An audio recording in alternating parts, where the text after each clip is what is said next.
literature, our places, our stories, our heritage.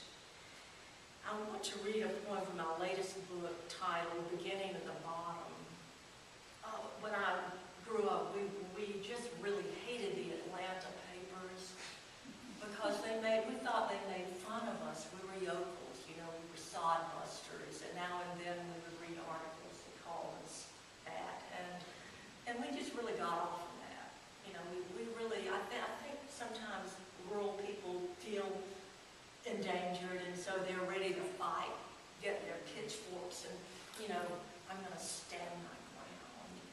And we got into that a lot with Atlanta, since I was I lived in Southwest Georgia.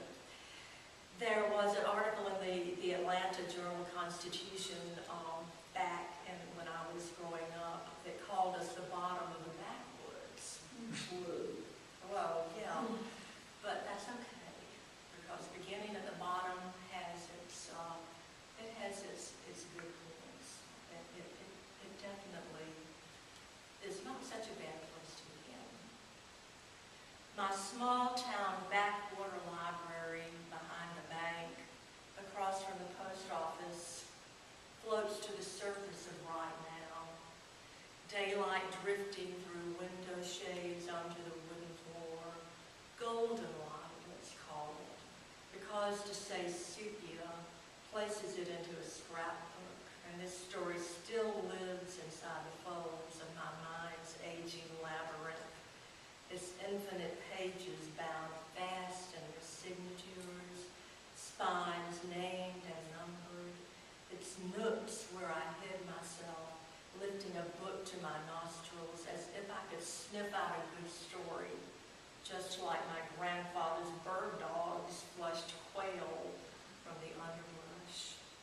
Sometimes I heard whispers rise from a neighboring bookshelf, a telephone ringing, the bookmobile laboring home from the backwoods, and always the light bulbs in every lamp humming like bees round a sweet pool of soda spilled onto the pavement. To that hive of bookshelves I journey again, letting go of my one life to enter the stories of others, still hungry for words and the way they can bring me back home to my senses, the way they reach out to the world.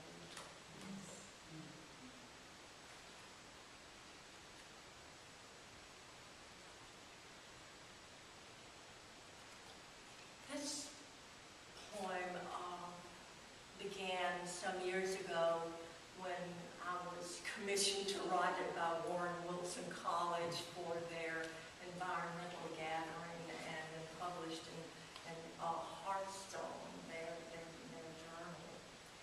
And I began with a quote by Adrian Rich: "The test I need to pass are prescribed by the spirits of place who understand travel but not amnesia."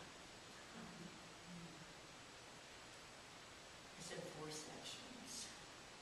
Almost the age when memory falters, I fear being made to count backward by sevens, to answer to date, year, and presidents, as if those numbers and names matter more in the end than this place, where I stand at the same kitchen window, observing the same pine set swaying by wind, reaching upwards as I'll reach come morning, my arms to the ceiling, breathing the dark out of body and spirit, exhaling that old dream of nothingness, laying my head down to sleep.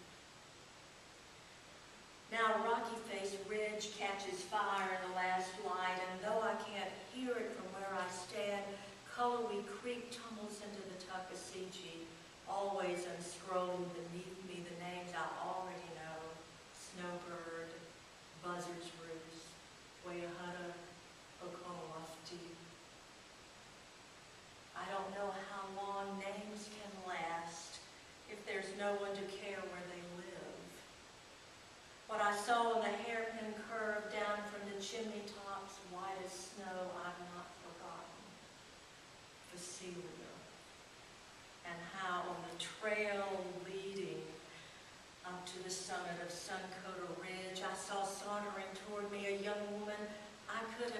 hawthorn was the reincarnation of every spring wildflower ever named anywhere.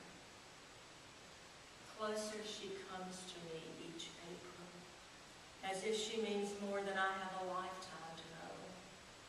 Round about her, her white Easter dress whispers everything I want to keep living here in this valley that cups the last swallow of light.